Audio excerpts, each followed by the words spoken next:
Thank you very much, Ellie. As always, nice to see you all here this morning. We're looking forward to meeting in person at a shia, around a table or in the shul, but that time hasn't come yet. But I mention it regularly just that we shouldn't forget what it looks like, or what it feels like. But the Zoom is a good, what the economists call the second best option. That is a concept of the online shiurim that we're doing at the moment.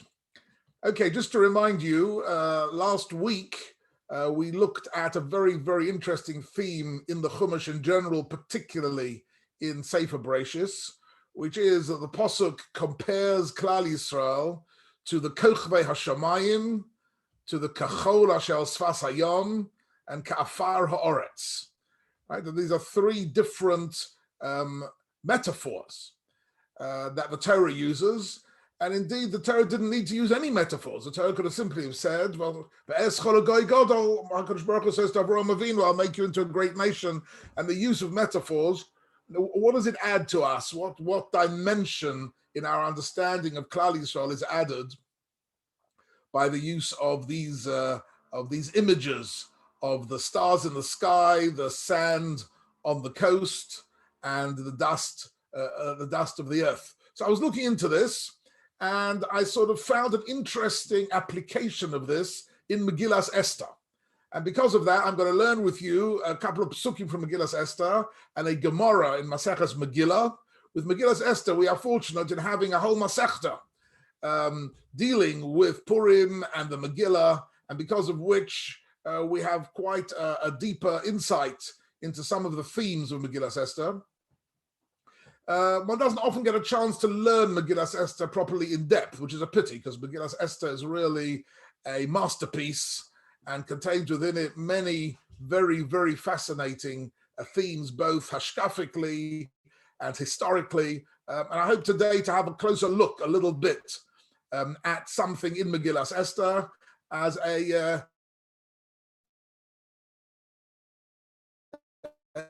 introduction. Within a couple, we're going to have Parsha Zohar. So I'm going to be looking a little bit at Parsha Zohar and Purim, and the connection is these metaphors of the comparison to which Klal Yisrael are compared. So without any further ado, I'm going to share a screen with you. Let's see if this works. Right, Ellie, you can see a screen? Good, thank you very much. Okay, so we're going to do a little bit of Chazara. I'm assuming that everybody in the Shia knows the general Megillas Esther story, but there are certain moments in the story which are of particular interest. And this is one moment, the famous moment when Haman is instructed by Achashverosh to take Mordechai and parade him throughout the streets and say, Kocha Yaser Ish, and give Mordechai a lot of kavod. While at the same time, Haman has built a gallows intending to execute Mordechai and destroy the whole of Klal Yisrael. Now, this is a particularly interesting moment in the history of the Megillah, because the decree of genocide of Haman, of Lahashmid, Laharog, La'abed, Eskala Yehudim, that decree has not yet been revoked. Right? And Haman is still planning to destroy Klal Yisrael, and he's still planning to execute Mordechai on the gallows, right? But in the middle of all this, the king can't sleep at night, you remember, and he remembers a tova that Mordechai did to him, and therefore he tells Haman to go and to take Mordechai through the streets. And I'm going to be having a look. So Haman is in a strange situation at this point. He's been commanded by the king to submit to Mordechai and to, in fact, exalt Mordechai, while at the same time, another part of his brain is planning to execute Mordechai and execute the Jewish people. And both of these things are going on in his mind at the same time. Okay, so this pasuk that we're going to start here picks up the story where Haman has just taken Mordechai through the streets, and said, and told everyone that this man has found favor in the king's eyes and is exalted by the king. Right? So then it says, so let's pick this up for a moment. By Yoshav Mordechai Ashah HaMelech, Mordechai, having been given this great honor, comes off the horse, gives back the clothes, and goes back to the Shar HaMelech, goes back to where he was before. But for Haman nidchaf, right? For Haman nidchaf el beiso. It's an interesting word, nidchaf. Translated here, Haman hurried home. We'll see in a minute why he hurries home, because there's an invitation for him to join Esther at the second tea party, right? Esther invites Haman and Achashverosh to two parties, and this event takes place between the two of them. He's been at one party with Esther, and now he's coming to the second one. So he's in a rush. But nidchaf has got two meanings to it. So nidchaf means hurried in the sense of dachuf. Lidchaf means from the dachuf, means urgent, right? But lidchaf also means to push, right? So he was pushed against his house. In other words, he was really in a difficult state, and we'll see in a minute why. And he is oveil v'chafui rosh. His head is, he is mourning. Why is he ovel from the word avelut, right? His head is covered mourning. Why is that? Because he's been forced to do something which is exactly the opposite of what he wants to do in life. What he wants to do in life, he wants to destroy the Jewish people. And here he's been forced to praise and exalt Mordechai. Okay, what happens? Now, this is an interesting pasuk now in the middle, where we're given a bit of a glimpse. Don't forget, Megillas Esther is what you might call a short story. A short story means that the events really, so many events are taking place, and they're all condensed into one or two verses. So here in the next verse, we get a glimpse into what goes on in Haman's house as he comes back from Mordechai on the horse, and as he's preparing himself to go to the second party with Esther and Achashverosh, which of course will become his execution. That second party is when he is executed, where Achashverosh decides to kill him. So he's actually unknown to him. This is the last day of his life. He's been humiliated by having to take Mordechai through the streets. And at this point, he's still full of his own ego and his own plan and his own goal of destroying Klal Yisrael. And what does he say? He says, "Vayisaper Haman." So Haman comes home quickly, and he tells Lezeresh Ishto, to his wife Zeresh, or L'chol Oihavov, and to all his friends. So he comes home, and there's a meeting there of some sort of him and his friends. Won't go into that for the moment. Eis kol asher karahu, all the things that have happened to him, right? That he went to the king, and the king told him to take Mordechai and the horse, etc., etc. And now he's been humiliated, but he's still planning to kill him. So he's in the middle of this very strange situation. Vayomre lo chachamov. So he's got, so it's interesting, the pasuk starts off referring to his friends as ohavav, those people who love him. At a certain point, the people who love him are no longer the people who love him. They are chachamav. They are his wise men. In other words, he's got, don't forget, Haman is the second most powerful man in the whole Persian Empire. He's got a team of his own assistants, and they are chachamav. And what do they say to him? Bezerer Ishto. They don't say, and what do they say to him? They could have said to him, "Don't worry, it'll be fine. You'll still manage to kill this man Mordechai. This has been just a blip. This being humiliated by leading him through the street." They say to him, no, they say to him, "Im mizera haYehudim Mordechai." If Mordechai is mizera haYehudim, so they say to him, we know something about zera haYehudim. Incidentally, Megillas Esther is one of the very, very few places in the Tanakh where the Jewish people are referred to as Yehudim. Generally speaking, the Tanakh, the Jewish people are referred to as Bnei Yisrael or Am Yisrael. But to call the Jewish people Yehudim, which of course has been what the Jews have been called in all languages, right? Jews and Judah are all different forms of the word Yehudim. Yahud, even in Arabic. But the Yehudim, it became only at this period in history, the Jewish people were called Yehudim, presumably because after the 10 tribes had been exiled, the remnant of the Jewish people were really dominated by Shevet Yehuda.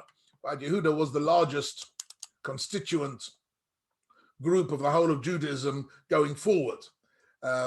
That's a bit of a longer story. I'll call upon him. They say to him, we know something about Zerah HaYehudim. In other words, we have learned Parshas Bereshis, and we'll see in a minute. So they say to him, I'll tell you something. There's bad news here. Asher hechilosa linpo lefonov. You have started to fall before him. In other words, today's experience of being humiliated to take Mordechai through the street, hachilosa from the word lahatchil. You have started linpo.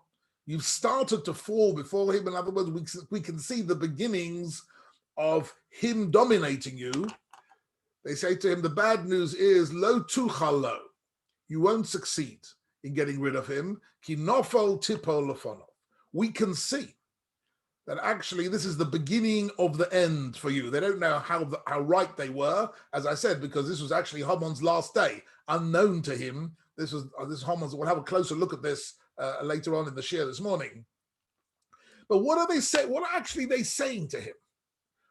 What are they saying? They could have said to him, look, this was just a blip. Really, you are the most powerful man in the world, and you have got to deal with the king, and you're going to destroy the Jews, and that plan is still going forward, full speed ahead. And the fact that you had to exalt Mordechai for an hour in the streets on the horse of the king, that was just an unfortunate a blip along the way, but basically you're still on course. They don't say that to him. They say, we can see that things have started going wrong, and therefore we predict, ki nofel tipo lefonov, you will definitely be ruined. It's your end. It's a strange pasuk. Why do they say what they say? And where does that come from? And what sort of advice is this from Ohavov and Chachomov and Zeresh Ishto?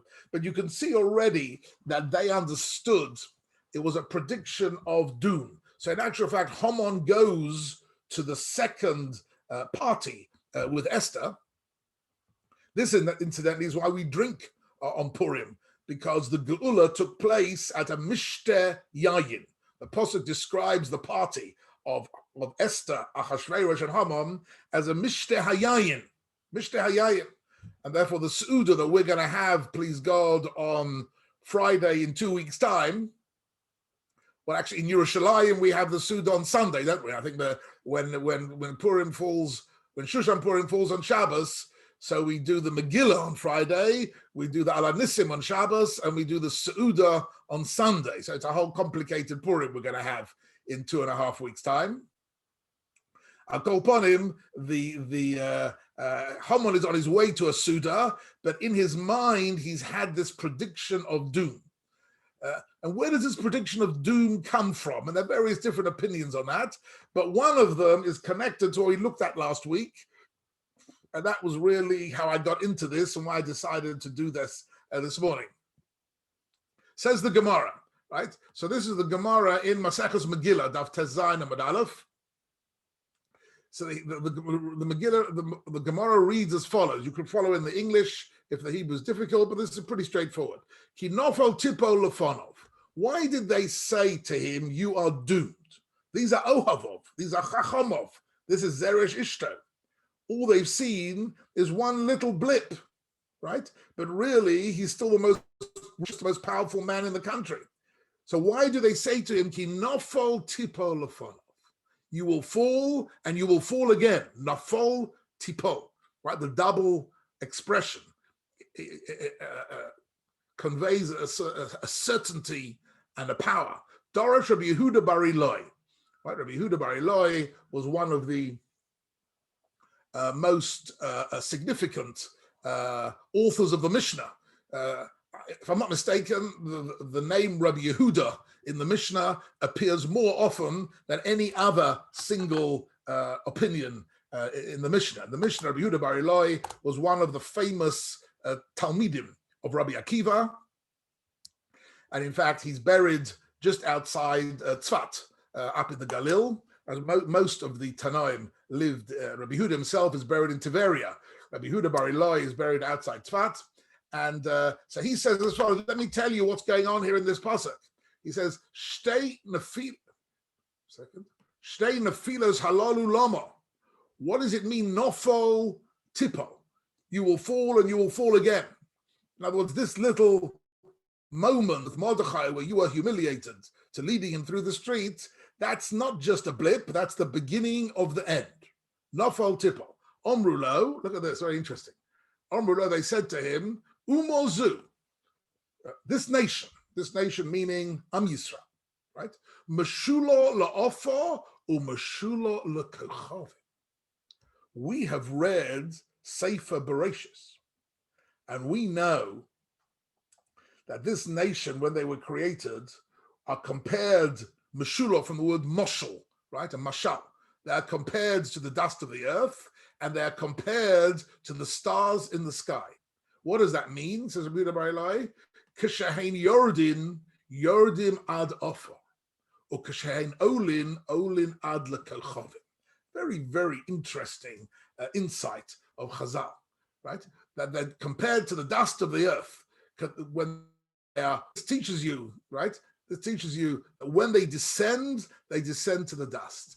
In other words, sadly, when Klal Yisrael go through a period of persecution and suffering and difficulty, then they are like the dust of the earth. In other words, they are scattered all over the place, and the tragedies of Jewish history are too numerous to count, right? In terms of pogroms and crusades and churbonos of various sorts and expulsions from different countries, like the dust of the earth. In other words, they are trodden on and scattered everywhere. But when they rise, they rise to the stars. When they are on the up, when they are rising, then they rise to the stars. In other words, what he's saying is, in a sense, Jewish history is never, shall we say, on a medium, moderate, average level. It's either fabulously good or really horrifically bad, right? The destiny of Klal Yisrael is either the dust of the earth, trodden on and scattered, or the stars of the sky, powerful and eternal, right? So they said to him, so until what they're really saying to him is that until today, we thought that this was a period in history where you, Haman, were in the driving seat, and the Jewish people are going to be like the dust of the earth. You're going to tread all over them, and you're going to trample them and scatter them and destroy them, and that was it. But we can see, in other words, they saw here at this moment that actually there was a complete turnabout. What the Megillah calls the Nahafochu. The Nahafochu is one of the important, if you like, concepts in the Megillah. The idea of the complete turnaround of the fate of Klal Yisrael from being destined to destruction to being on a different track completely. At this moment, they're on a different track completely. They are Meshulo l'kochavim. So it's very interesting here. Chazal understood. Rabbi Yehuda Bar Eloi wants to explain that he nofel tipo lefonov, in some way the chachomim, right? The advisors of Haman, they knew that Klal Yisrael have this remarkable feature to them, that they're either really terribly being humiliated and suffering and on a downward spiral, or on a serious upward spiral. And this was the turnaround, right? Nodadosh shanas hamelech, Chazal say, when the king couldn't sleep, that were malachim in the shamayim who didn't allow him to sleep, because now was the moment to turn around. Until that moment was the time for Klal Yisrael were actually destined for destruction.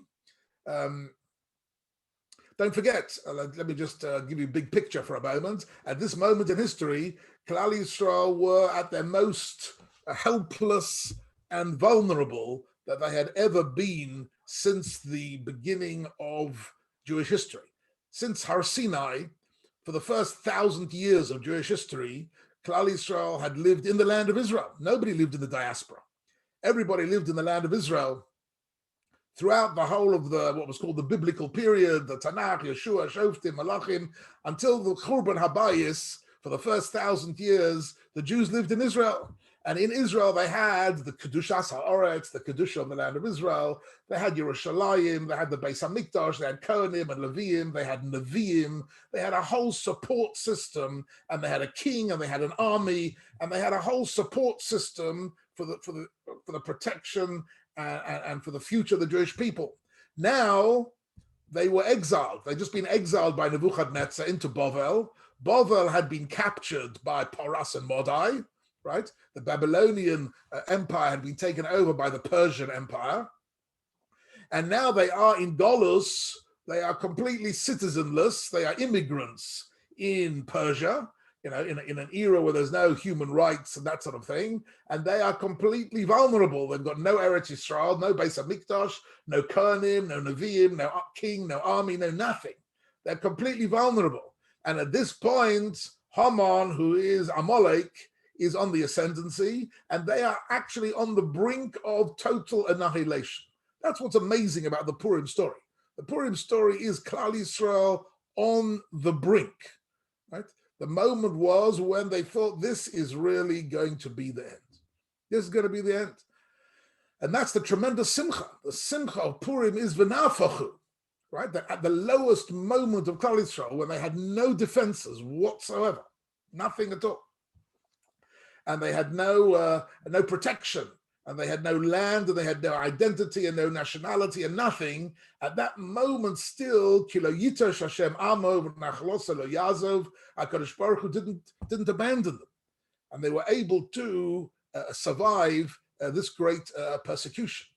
But the Chachamim saw that. The Chachamim saw that we thought that they were now in a period of Ka'afar Ha'aretz. But this moment of Mordechai going through the streets and being hailed as somebody who has found favor in the eyes of the king, Hamelech Chofetz B'Ikaro, right? So, of course, in the Zohar, there is a very interesting line on the Megillas Esther, which I haven't got time now to go into, that every time it says Hamelech in the Zohar, it doesn't just mean Achashverosh, which is a pshat. Hamelech has an allusion to HaKadosh Baruch Hu. Who is Hamelech? Hamelech is Ha-Melech, right? Is the Melech, right? This is Shahamelech Chofetz B'Ikaro, right? So the nuance here is we can see that HaKadosh Baruch Hu Chofetz B'Ikaro, that HaKadosh Baruch Hu wants to value Yakar. Yakaro means Yakar. He considers it precious. HaKadosh Baruch Hu considers Klal Yisrael precious, and therefore we can see that you, Haman, are doomed. And indeed, as I said before, this is the last day of his life, as we'll see in a minute, as he takes the Mordechai through the streets of Shushan, and he announces the exalted status. But what I wanted to show you there, that you can see in Chazal, you can see Rabbi Yehuda Bar Eloi, one of the greatest Tanoim, understood that the Kechovim and the Ofar were really not just poetry. They weren't just they weren't just words used by the Torah to poetically express the enormous scope of the Jewish people, but it has some quality. Right?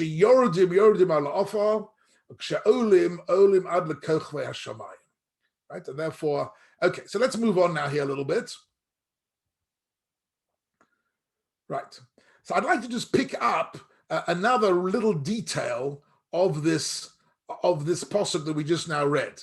So this single pasuk here that we just read, where Haman, after the story of going through the streets with Mordechai on the horse, it comes home and he tells his family and friends what's happened to him. But there's an interesting word here. Vayesaper Haman What does he tell them? He tells them, Es kol asher karahu. Now, the truth is, he doesn't really need to tell them anything. They know exactly what he's been doing, and they know what happened to him today. But he wants to tell them, Es kol asher karahu, everything that happened to him. Does anybody want to say anything about the word karahu? What does karahu come from? What word is there here? Kar, cold. Okay, karahu means cold. Good. Anything else? Kara, it happened. Yes. Say that again a bit louder. Bend, also. Yes, the word kara, kuf, reish, hey, comes from the word mikre. What is a mikre?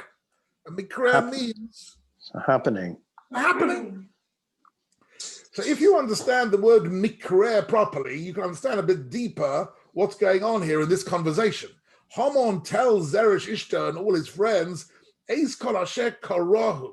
He tries to convince them that what just happened, Bending. he was humiliated, leading the horse through the streets, that was just a mikra. Karahu. It was just a mikra.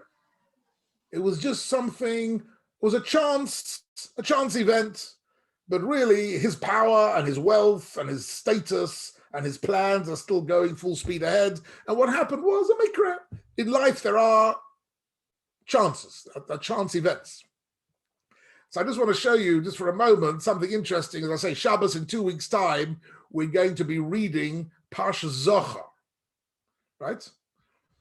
So let's just have a look for a moment at there are 3 Pesukim here at the end of Parshas Kiseitze, which are famous, right? So the Pasuk is, Zochar Eisa She'osa L'cha Amalek B'tzeischem B'Mitzrayim, to remember Amalek. I'm not going to go into that now. Maybe next week I'll have a closer look at Parshas Zochar in general and Amalek. But look what the Pasuk says about Amalek. It says here, Asher korecha baderech. What did Amalek do to you? Right? Asher korecha baderech. So the word korecha here is not quite clear exactly what it means. Right? So somebody before said that the word korecha comes from the word kar. Right? Who said that? Somebody said... right, the karacha means kar. So kar means cold. Right? So the implication here is that Amalek, Klal Yisrael came out of Mitzrayim, they'd seen the Nisim, right? They'd seen Kriyas Yamsuf, Vayaminu B'Hashem of Moshe Avdo. They were on a high spiritually, right? Amalek came, and the goal of Amalek was Asher Korecha Badarech. They wanted to cool them down. They wanted to make them lose their passionate connection to HaKadosh Baruch Hu, their passionate sense of destiny. So it means kar. But Rashi also says, Rashi gives actually 3 perushim here. Did I bring Rashi? No, I didn't bring the Rashi. Maybe we'll have a closer look at that Rashi next time. But Rashi also says, Asher Korecha Baderech also comes from the word mikre. Mikre. Asher Korecha Baderech means that the Amalek, the goal of Amalek is to try and convince us, to convince the world that whatever happens in this world is simply a mikre. Right? So here you have a very interesting connection between Asher Korecha Baderech, which is the key word in the whole of Parshas Zochar, and Haman's discussion with his family as Kol Asher Karahu, right? Haman comes and he says, "Look, whatever happened here is by chance." I just want to just on an aside here as a footnote, I want to explain. I want to just mention that actually one of the great debates that we who believe in the Borei Olam, HaKadosh Baruch Hu created the world, and against modern atheistic scientists, right? So there are many scientists who are people who do believe in HaKadosh Baruch Hu and believe in Brias Olam, but the rank and file, the majority of scientists today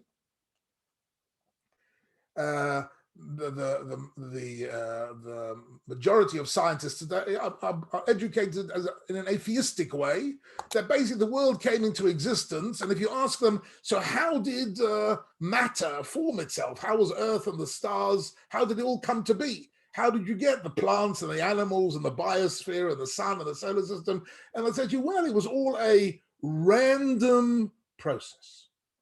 That evolution is a random process. It just so happened that this atom connected to this atom and created this molecule, and then this created this piece of matter, and then matter evolved from inanimate matter to living matter, and then from vegetables you got fish, and from fish you got animal.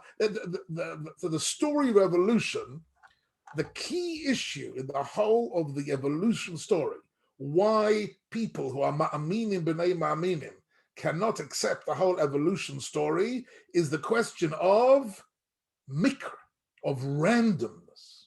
That the world came into existence. Why was there a Big Bang? Why was there a Big Bang? Why did it happen at all? If you ask a scientist, they say, what do you mean, why did it happen? It happened. It just happened, right? And in the Big Bang, it just happened that these things connected to those things. It happened as a sort of it was a mikra. It was what the scientists call a singularity. A singularity is simply a fancy term for an event that happened once and never happened again. It's just something which just happened. In other words, there was no guiding hand. There was no divine intelligence. There was nothing behind it at all. It was just mikra. Chazal are telling us, and this is very interesting in Parshas Zohar and in Amalek. Amalek is not only the physical enemy of Klal Yisrael as the, if you like, the Chas v'Shalom, the Inquisitions and the pogroms and the Holocaust. We've seen Amalek in action throughout Jewish history, sadly, so many times as simply the sworn enemies physically to destroy Klal Yisrael. But they also want to destroy our emunah. And how do they want to destroy it? Asher korocha b'derech, says Rashi. They want to convince us that whatever happened to us and to whatever happened in world history is a mikra. It's just happened. It's a chance. And if it's a chance like this, and tomorrow it could be a chance like that, and there is no hashgacha pratis. There is no hashgacha of HaKadosh Baruch Hu. And in a sense, I just want to say to you, the whole of Megillas Esther and the whole story of Megillas Esther is really surrounding this single point. It's a bit like an inverted pyramid, all resting on one point. The one point is that Klal Yisrael suddenly saw, right? They suddenly saw that what at first sight seemed to be a whole series of random chances. It just happened to be Achashverosh got a bit drunk and got rid of Vashti. It happened to be that he fancied a new wife. It happened to be that he got Esther. It just happened to be that Bigsan B'Seresh plotted. It happened to be that Mordechai heard them. It just happened to be that the king couldn't sleep at night. All these things were just mikra, unconnected mikra. But in retrospect, you look at it and you see this is Kilo Yitesh Hashem Amov v'Nachalosa Lo Yazov. This is the Hashgacha of HaKadosh Baruch. That's what you see. Sometimes you can't see it while it's happening to you. It's true in everybody's personal life as well. While things are happening to you, you think, oh, this has happened. Oh, isn't that interesting? That happened. Gosh, I didn't think that would happen. A third thing happened. Wow, that's an amazing chance. And then in retrospect, you realize that you were being led stage by stage by the Yad Hashem in a way that was nista, in a hidden way. Purim is about seeing the Yad Hashem where there are no miracles and no prophecy and nothing supernatural. And it all seems at first sight to be a mikra. And this is what Haman was preaching. Everything, Eis Hashem Karahu, it's all a mikra, right? And then Chachamov said to him, you know what? We can see this is not a mikra. This is a nation who have a destiny. And that destiny is either Afar Ha'aretz, right? Right? In modern Hebrew, somebody just mentioned to me, put in here, that in Ivrit, when they speak about what is a coincidence, they call about tziruf mikrim. Tziruf mikrim means a coincidence. Tziruf mikrim means, gosh, isn't it interesting? This happened, that happened. It all came together, and out of nowhere, this took place. It's a tziruf mikrim. It's a combination of undesigned and unpredicted happenings, right? That is the belief of Amalek. Amalek believes that's how the world came into existence, and Amalek believes that that's how all the events of our life unfold. Purim is about something else completely. It's about the hashgacha protis of HaKadosh Baruch Hu, the guidance and protection every way along the route here. It's a different way of thinking. It's a different mindset. Somebody just texted me a goyish cop. I'm not quite sure. A goyish cop. Goyish cop is a mind that sees everything in terms of mikra, unconnected happenings, just by mikra. Where in actual fact, even the chachamim of Haman, suddenly they saw not so simple.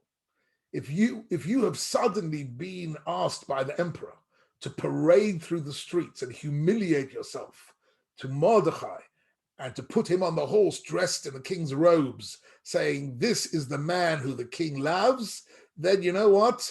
It's the end. You won't manage. You won't manage that this is somebody else has texted me here something, a nice Hasidic thought that I've seen a couple of times, that the word mikra is written mem kuf reish hey, where if you rearrange the words, rearrange the letters, it reads rak me Hashem.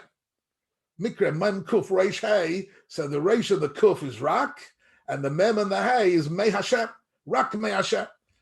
So in the world of Haman, in the world of Amalek, in the secular atheistic world, events are all a mikra.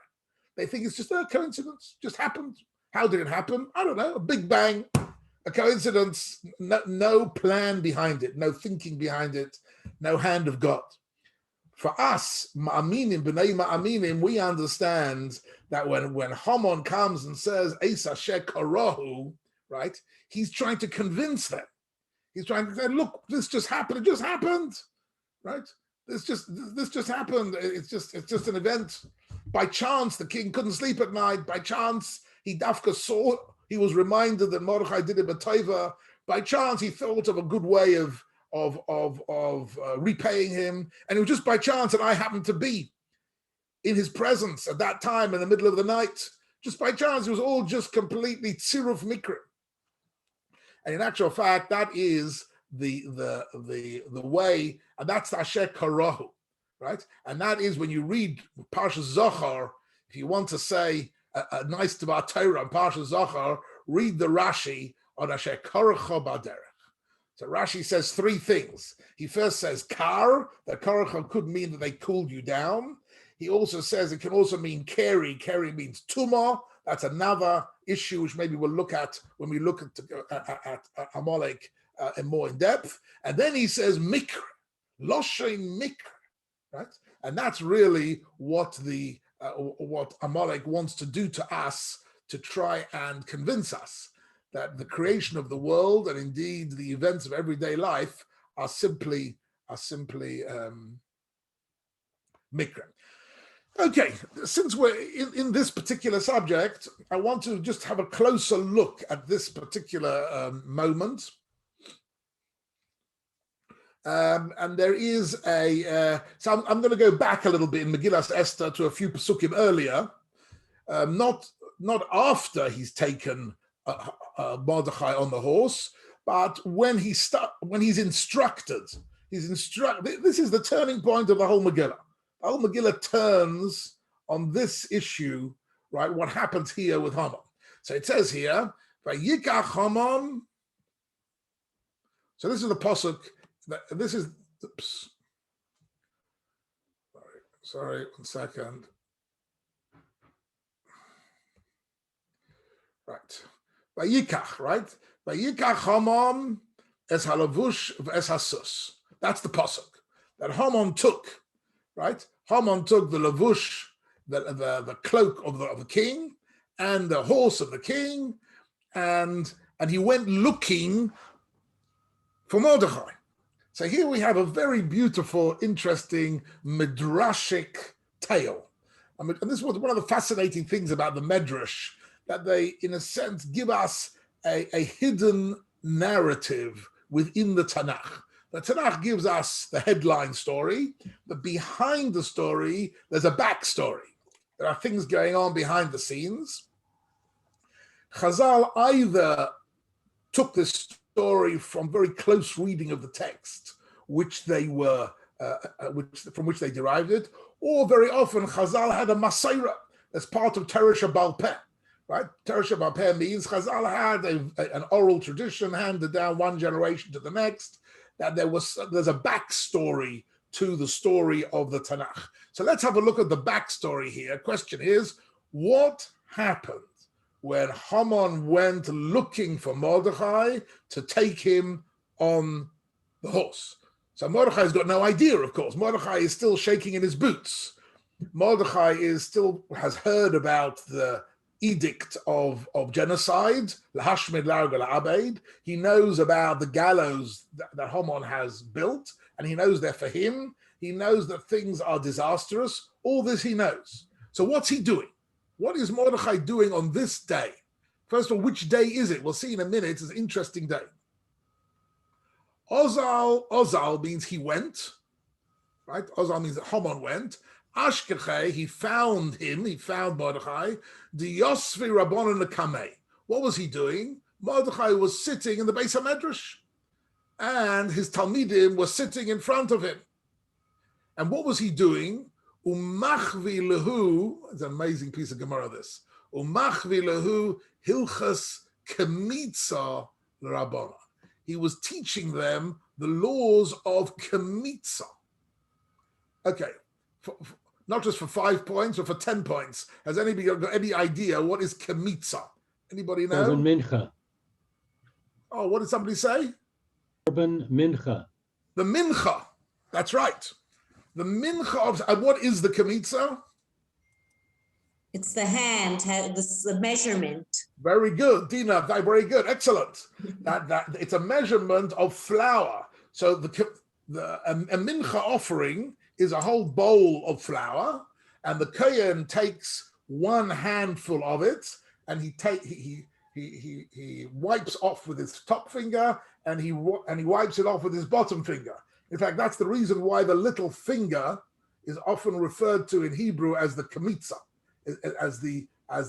because that's what its job was in the Beis HaMikdash. So it's actually 3 fingers full of it, and that little bit of flour, there's not much flour you can have inside your clenched 3 fingers. That's the amount he takes, puts that on the Mizbeach, and the rest of the mincha, which is soles belula bashemen, which is oil and a flour, the rest of it is baked into a sort of a pita and eaten by the kohen. But the kemitza is the korban. The kemitza is what is put on the mizbeach, and it's a complicated subject. And indeed, there's a whole masechta, a whole volume of the Mishnah and the Talmud called minachos, called mincha. Now, I want to explain to you that a mincha accompanies every korban tzibur, right? When we say on Shabbos morning,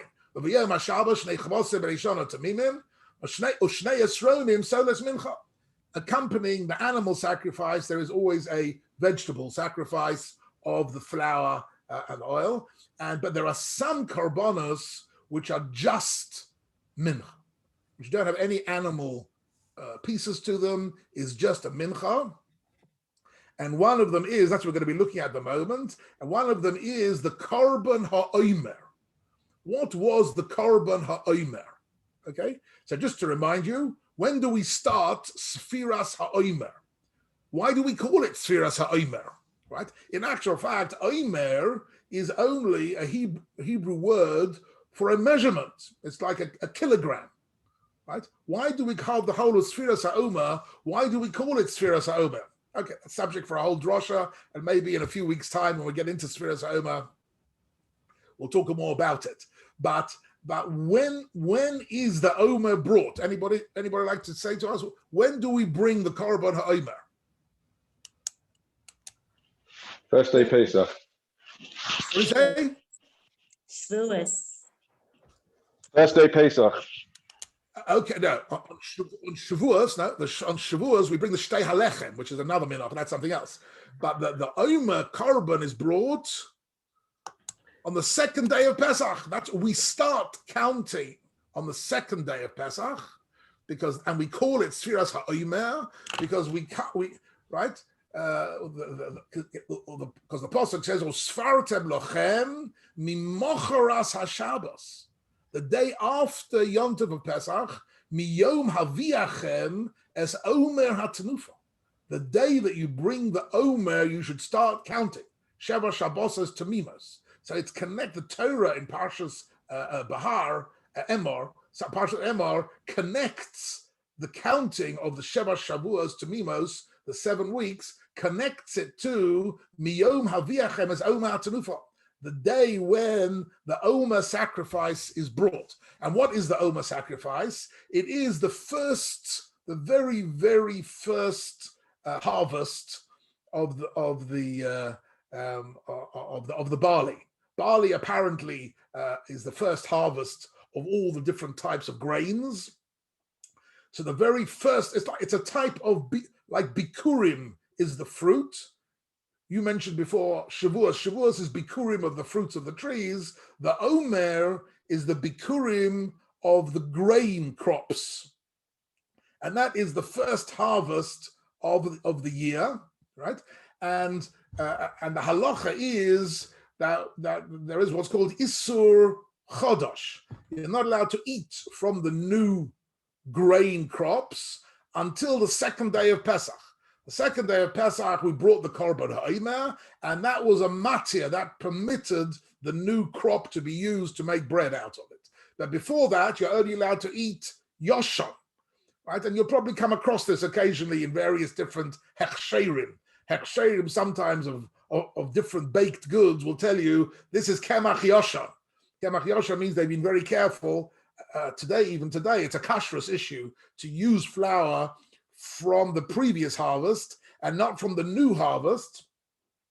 It's only really an issue this time of year, like a couple of months before Pesach, the new harvest is already available. The flour from the new harvest is already available, right? But one isn't allowed to use it until the second day of Pesach. Anyhow, this is a whole different halacha. We'll talk about that some other time. But I call upon him, the second day of Pesach was the day in which you brought the Korban Ha'omer. Let's come back to our Gemara. What's happening here? Let's just get back to this. It's a very fascinating story. Mordechai is thinking still that Klal Yisrael are going to be destroyed. What's he doing? He's teaching Torah, right? Mordechai was one of the Anshe Knesses HaGedolah. He was one of the Gedolei Yisrael during that period of time, right? And one of the Anshe Knesses HaGedolah, he was one of the Gedolei Yisrael. He was a Rosh Yeshiva. He had Talmidim, and they were sitting in Shushan, and they had a Beis HaMedrash, had a yeshiva called I don't know what it was called, Beis Mordechai, right? And they were teaching Torah. And what was he doing? He was teaching them Hilchos Kamitza. He was teaching them the dinim of how a kohen. He was learning with them Maseches Minachos, which hadn't been written yet, and he was learning Maseches Minachos Torah Shebaal Peh. And he was teaching them how does a kohen take a little half a fistful of flour from the Korban Ha'omer. That's what he was teaching them. Why is that interesting? Why are we at all interested to know what Mordechai was teaching to his Talmidim at the time that Haman came to get him? So let me learn with you a Rashi. Let me learn with you a Rashi. Okay, so here he says, right? So Haman found Mordechai as the sages were sitting before him, and he was demonstrating to them the halachos of the handful, the scooping out of a handful of flour in order to burn it on the altar. I'm going to skip the rest of this. We'll come back to it. Maybe we have time, maybe next week. I want to have a look at Rashi. So Rashi says, Hilchas Kamitza. Hilchas Kamitza. Says Rashi, why was Mordechai teaching that on that day? Why do Chazal tell us this? Who cares what he was teaching? Maybe he was teaching them Hilchos Brachos. Maybe he was teaching them Hilchos Yom Kippur. Maybe he was just learning Torah with them. Maybe he was learning whatever. Says Rashi, no, this is not by chance. Doresh be'inyono shel yom. He was teaching them the halachas of today. Today. Don't forget, this is a generation who have lost Eretz Yisrael. They've lost the Korban HaOmer. They've lost the Kohanim and the Beis HaMikdash. But Mordechai knows, Unashalma Porim Sfasenu, that in the absence of Korbanos, you have to learn the parsha of the Korbanos. Like we say in the morning, we say the Korban HaTomid instead of bringing the Tomid, because if you can't bring it, at least we can learn the Torah. So Mordechai was saying, look, today is, look what Rashi says. Rashi says, V'shisha also b'Nisan haya, hu hayom tenufas ha'omer. The day that Haman comes to take Mordechai, right, is the day of the 16th of Nisan. How does Rashi know that this was the 16th of Nisan? But Rashi says, I can tell you, and we'll see in a minute what Rashi's cheshbon is. Rashi, this is not random. Rashi says, this day, when Mordechai was taken through the streets, and where Haman was humiliated, and then Haman went to the second Mishteh Yayin, and at the second Mishteh Yayin, he was doomed. And the king said, Teluhu Olav, hang him up. By Yisleus Haman ala 8, on the same day, towards the end of that day, he was hung on his own gallows. What day of the year was that? It was the 16th of Nisan, the day of the Omer. That's when it was. How do we know that? How does Rashi know that? It wasn't a Novi. So basically, I can see that we're going a little bit. How does Rashi know this? It's very, very interesting.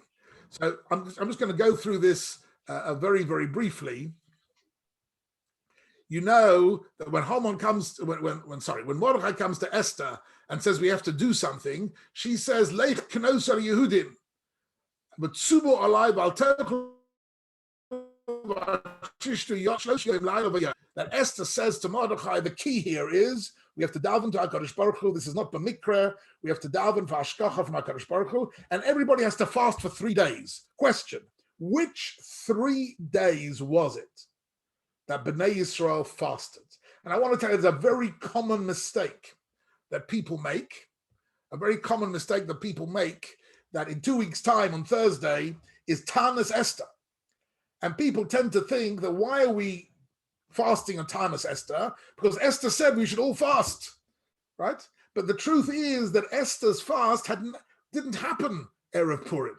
In fact, it happened 11 months earlier. The 3 days we're going to see in a second happened much, much earlier. The Tanis of Tanis Esther, okay, I haven't got time for that now. We'll have a look at that next week. Maybe someone can do a bit of homework. Why do we fast? Very interesting question for you, ladies and gentlemen. Why do we fast on Tanis Esther? It's got nothing whatsoever to do with the fact that Esther said, you have to fast for me. Let's have a look. What days are these? What were these 3 days? So the next pasuk says, Vayavor Mordechai, Vayas kol asher tzivsa Esther. That Mordechai went and did what Esther told him, meaning he declared 3 days fast. Chazal want to know, what does it mean Vayavor? What does it mean Vayavor Mordechai? What is it? Vayavor means to go over something, la'avor, right? What does it mean Vayavor Mordechai? What did he go over? It should just say Vayas Mordechai kol asher tzivsa Esther. This, incidentally, is a whole very interesting another theme in the whole of Megillas Esther, is the relationship between Mordechai and Esther. The relationship between them, he tells her what to do and she tells him what to do. And they both are very respectful and listen to each other and advise each other. There's a very beautiful teamwork between Mordechai and Esther, which is the subject of a very nice Shalom Bayis shir that one could give on the subject of Megillas Esther, how Mordechai looks after Esther, and Esther listens to Mordechai, but Mordechai also completely takes Esther's advice. Look at this pasuk. This pasuk says that Mordechai did exactly what Esther told him to do, because Mordechai realized that she had an intuition about this event. An intuition which combined an understanding of emunah together with an understanding of human nature. She understood there's no point in begging Achashverosh, because Achashverosh has no kindness to him. There's nothing to beg from him. To beg for mercy, he has no mercy. We have to do this differently. Anyhow, but Mordechai went and proclaimed 3 days' tainus. Says the Gemara in Megillah, what does it mean by Ya'avor Mordechai? So look at the Gemara here says. By Ya'avor, the Gemara understands that the word Vaya'avor comes from the word Aveira. Aveira means a transgression. Vaya'avor Mordechai, now what did Mordechai do? He did Omar Rav, so Rav says in the Gemara Megillah, Shehe'evir Yom Rishon BePesach Shel Tainus. That one of the days, one of the 3 days of the Tanis was Seder night. Was Seder night. So let's have a look at Rashi, because we're coming to the end of the Shia. Rashi says Yom Tov Rishon Shel Pesach. So Rashi says, look at the Megillah. When did Mordechai find out about the decree of the of Haman? Shahar Yud Gimel B'Nisan Nichtavu Ha'igros V'Nisan Hadat B'Shushan. If you look in the pasuk, it says that B'Chodesh Harishon B'Shlosha Osabo, on the 13th of Nisan, that's when the decree of Haman was finalized and the messages were sent out, right? And then on that day, Mordechai tears his clothes, runs to Esther, tells her we have to do something, and Esther says, today, we're going to start tomorrow, 3 days tainus, says Rashi. So what are the 3 days tainus? The 3 days are Yudalad, Chamisha Osa, Veshisha Osa, his Anu. They fasted on the 14th, 15th, and 16th of what? Of Nisan. They fasted on the 14th, 15th, and 16th of Nisan. I'm going to ask you a question. On the 15th of Nisan, okay, so they didn't have the Korban Pesach anymore, but they had Seder night. They had the mitzvah of matzah and Mora and Arba Kosas and Simchas HaRegel. What happened? That Haman, Mordechai sends out a message to the Jewish people. This year, eating on Pesach has been cancelled. We're going to fast on Pesach, and he overrides the mitzvah min ha-Torah of Achilas Matzah. Achilas Matzah is cancelled. Mora is cancelled. Dalad Kosos is cancelled. You can still sit for Seder night. If you gather to Levincha, you can tell the story, but there's no food. We are fasting. We are fasting on the 14th, 15th, or 16th. And what happens then? It says, and Rashi continues, Ubeshisha osa nitle Haman ba'erev. And on the 16th, on the 3rd day of these 3 days, is the day that Esther goes and has her second party, accuses Haman, and Haman is hung. So this, you have to learn this Rashi in connection with this Gemara we just learned. How does Rashi know? So just to sum up here, I can see we're coming to the end of the Shia. To sum up here, Rashi says, if you look at the Psukim, Rashi is looking at Pshat in the Pasuk. Pshat in the Pasuk is that on the 13th of Nisan, the decree was given. And on that day, Mordechai and Esther discuss. Esther says we need 3 days Laila V'Yom. In other words, the 14th, 15th, and 16th of Nisan. Even though, incidentally, the decree was only for 11 months' time on the 13th of Adar. Nevertheless, I said, this has to be done now. This is a moment. Pesach is a Zaman Geula. Pesach is a time for Klal Yisrael. We need to fast for 3 days. But what is the 3rd day? The 3rd day is the day of the Korban Ha'omer. Is the day where so what happens is on the 3rd day, listen to this, Rabbi say, on the 3rd day, Haman goes looking for Mordechai. He finds him teaching the Omer. Says Rashi, why is he teaching the Omer? Says Rashi, it's the 16th of Nisan. On the 16th of Nisan, we learn the halachas of the Omer because this is the day of the Omer. This is the day of the Omer, right? And therefore, this is a time for Klal Yisrael to learn this particular parsha. But this Omer really was doomed Haman, and these were the 3 days. On the 3rd day of the Tanesim, that's when Esther gets Siyata Deshmaya and is able to say to the king, Ish tzav oyev Haman harosha hazeh, right? And the king says to him, Teluhu olav, hang Haman. So on this day, Haman is killed, and Chachamo, Bezerish Ishto, they understood that this was in a sense written in to the destiny of Klal Yisrael. Keshehem yordim ad la'afar, keshehem olim ad l'shamayim. Klal Yisrael have a power to be like Ofar ha'aretz, but also to be kekochvei hashamayim, and they sensed that the moment when Mordechai is paraded through the streets and given honor, and Haman is humiliated, that's the moment of turnaround, where the destiny of Klal Yisrael changed completely from Afar Ha'oretz Kekochvei Hashamayim. I can see that my time has run out. There's a lot more interesting material here. Please God, next week we'll have a bit more look at Megillas Esther and some of these themes. I hope you've enjoyed this. You can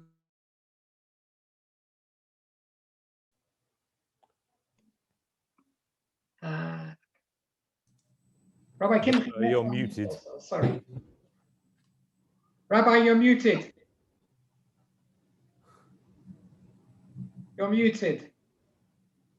Rabbi, you are muted.